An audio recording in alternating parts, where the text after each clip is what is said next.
Hai Win. Hai Kak Zia. Terima kasih ya karena udah menyempatkan waktunya untuk kakak tanya-tanya nih sebentar nih. Sama-sama. Winda, kamu kan pengurus ya di LLD Unpam atau UKMD ya. Nah kemarin kan kamu pengurus ya, terus kemarin kamu itu sudah melakukan, ada anak-anak maba yang melakukan tes wawancara gitu kan. Terus gimana perasaan Winda? Apa yang Winda rasakan saat mereka lagi ngadain wawancara kemarin tuh Win? Kan kamu kemarin yang membimbing mereka kan ya? Ya enggak juga sih. Ya aku seneng banget sih. Kayak aku lihat ternyata banyak banget orang yang tertarik buat masuk Unpam. Jadi apa ya? Aku sebagai tim humas ya di UKMD yang suka bikin konten kan. Jadi kita ngerasa bahwa kita berhasil untuk menyebarkan informasi tersebut. Informasi yang kita buat tuh nyampe ke mereka sampai mereka tuh ada ketertarikan untuk masuk Unpam kayak gitu kan. Terus kira-kira Winda gimana tuh kesannya kemarin pas lagi nampingin mereka, terus lagi dengar mereka diwawancara, terus kayak Winda yang nunggu mereka masuk ruang tes itu gimana gitu? Jujur aku deg-degan sih karena kan aku benar-benar baru tahun kemarin ngerasain aku yang diwawancara, aku yang dites, tiba-tiba mereka sekarang yang ngerasain itu dan aku dampingin tuh kayak aku masih benar-benar apa ya, familiar sama rasanya tuh waktu itu kayak gimana gitu. Jadi berasa ini ya, inget aku dulu aku yang kayak gini gitu ya. Tapi kayaknya yang menurut pengamatan kakak sini ya Win ya, anak-anak sekarang lebih beruntung kayaknya ya, soalnya kalau zaman dulu kita ya kan nggak ada yang kayak penyambutan apa. Kalau anak-anak sekarang ya dari zaman ke zaman tentunya benar-benar lebih ini lagi kan, Lebih berkembang lagi.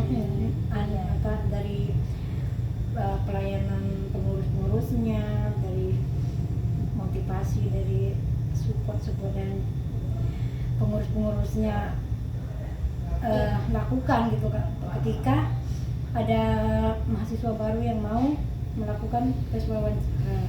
Iya benar.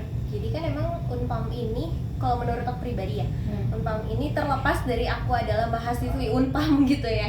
Menurut aku first impression aku masuk Unpam tuh memang ia adalah salah satu kampus yang menurut aku sangat aksesibel. Untuk disabilitas terutama ya? Iya, itu first impression, tapi kayak sekarang tuh makin kesini makin berkembang lagi sama yang benar kakak bilang tadi, makin berproses, makin banyak lagi fasilitas yang aksesibel buat disabilitas. Itu keren banget buat aku. Jadi banyak perubahan, banyak yang dievaluasi, diperbaiki lagi, ditambah lagi. Iya, mungkin didukung dengan pengurus-pengurusnya yang ramah tamah mungkin kan ya, terus ngerti akan sesama gitu mungkin ya. Betul. Terus Winda sejak kapan Winda diangkat sebagai pengurus di UKMD? Kayaknya baru 2025 awal deh. Oh, berarti baru ya? Baru. Selama Winda menjalankan tugas sebagai pengurus di UKMD itu, ada nggak kesusahan dan kendala yang Winda alami, yang Winda rasa gitu ya ketika Winda mau kayak ngelakuin tugas apa, terus kan nggak mau ngelakuin tugas nih, terus ditambah lagi harus ngejalanin tugas-tugas jadi pengurus gitu kan, misalkan terlebih Winda kan harus kayak bagi waktu buat bikin konten, buat ngejalanin program-program yang lagi dirancang sama UKMD gitu kan. Jujur kalau aku pribadi, karena aku selesai SMA itu kan 2020. Nah, dari 2020 sampai 2024 itu aku emang belum kuliah. Belum ada keinginan untuk kuliah. Jadi sempat nganggur ya. 4 tahun jadinya ya. Iya, jadi pas 4 tahun atau 3 tahun tuh? 4 ya. 3,5 tahun lah ya. Jadi pas aku benar-benar mutusin untuk kuliah, ini aku udah berunding sama diri aku sendiri bahwa aku siap untuk semua itu aku siap sibuk, aku siap pusing, aku siap capek kayak gitu. Jadi pas di saat aku kuliah terus ternyata hal-hal yang tersebut aku jalanin, aku lewatin, ya udah aku udah apa ya, udah siap gitu Kak. Karena hal-hal kayak gitu udah aku prediksi dari awal kayak gitu. Nah terus mungkin ya pertanyaan terakhir dari kakak, bagaimana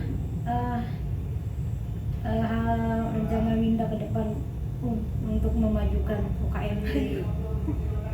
Apakah misalkan Winda punya rencana gini, misalkan UKMD harus ini gitu loh, apa anunya Winda sekarang ini, apa Winda punya suatu apa namanya itu kayak tetapan gitu, aku harus mengembangkan LLD gitu, UKMD gitu, biar teman-teman senasib aku kayak teman-teman disabilitas bisa maju dan berkembang di halayak ramai gitu, di umumnya kayak di masyarakat gitu loh, kayak bisa misalkan mengembangkan potensinya apa yang mereka bisa, supaya tidak dipandang remeh oleh masyarakat awam umumnya ya.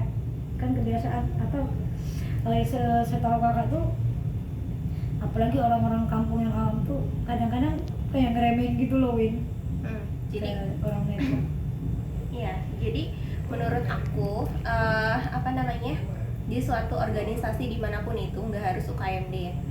Hal yang bisa agar kita lebih maju itu evaluasi. Jadi misalnya kita udah ngejalanin beberapa program, kita harus sering-sering evaluasi nih, kira-kira program ini layak nggak sih untuk kita jalanin kayak gitu.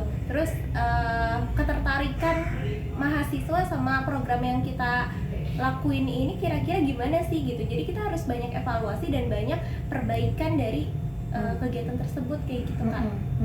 Kayak gitu. Terus juga banyak, dengan evaluasi kita banyak diskusi kan. Terus juga kayak saling menghargai. Kita berpikir bahwa dalam organisasi banyak anggota yang punya pikiran kepala yang berbeda-beda kan pastinya. Jadi kita harus saling menghargai. Intinya itu aja sih. Intinya ya misalkan gini, bisa saling menerima masukan terutama. Betul, itu ya. Betul. Jangan ada yang memang sih memang ada apa kebiasaan yang dianu ya, yang ini punya rencana lain dan itu punya kan. Intinya itu apa namanya itu, intinya masukan atau saran dari teman yang satu ke yang satunya tidak semua sama, pasti berbeda-beda. Itu yang harus bisa kita saling ini ya, saling gitu, saling memahami dan saling mengimbangi kali ya. Iya, seperti itu. betul kasih ya kayak gitu. Oke deh Kakak Rasa, sekian ya Win ya, terima kasih. Kakak sudah mau meluangkan waktunya. Selamat sore.